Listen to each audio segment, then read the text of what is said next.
তোমার নাম কি? আমার নাম ফারাজ। তোমাদের বাড়ি কোথায়? উর্ফি। তুমি কোন ক্লাসে পড়ো?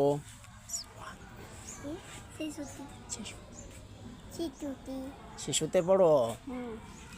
তোমার এইখানে কি তোমার এই যে মাদ্রাসা? তুমি কি পারো? একটু ইংরেজিতে কিছু জিজ্ঞেস করি তোমাকে, বলতে পারবা? তাহলে বলো তো, আই মানে কি?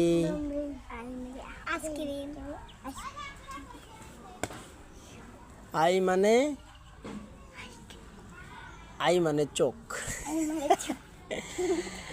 হেড মানে কি? মাথা।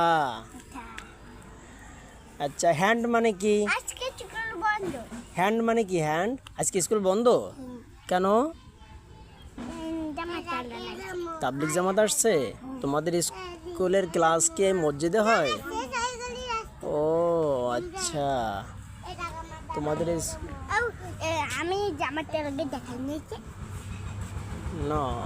তাহলে এখন কি করবা? স্কুল তো বন্ধ, কি করবা? বাসায় যাবা? বাসায় চলে যাবা? ও ঠিক আছে। তাহলে হ্যান্ড মানে কি বলো তো? হ্যান্ড মানে হাত। বলো, মুখ দিয়ে বলতে হবে। লেগ মানে পা। তারপরে নোস মানে কি? নোস। লিপ মানে কি? লিপ মানে নাম বলো। ঠোঁট। ধন্যবাদ।